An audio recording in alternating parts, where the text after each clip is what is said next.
Hello, ka-farmers. Mao na ito ang mga kabaw din sa Carabao di Kaindang Farmers Philippine Carabao Center Makla Cooperative din sa Kaligan.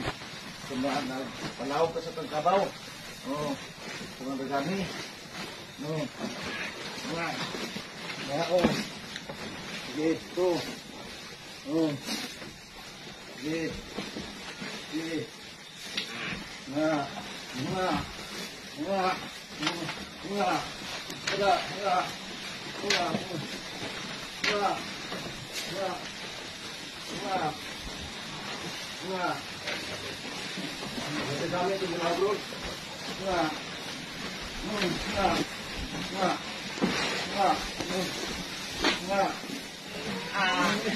Mas mayo siguro nga ang inyuhang association i-register dito sa LGU.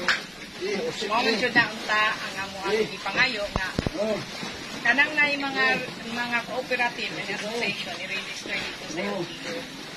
Kaya para naay mangayo, naay kanang funding ba? Kami kanisa mga tawhana, kaning grupo ha. So, mga na ito makita din niya. Wala si, ato ni nga nila ni kabaw. Wala si,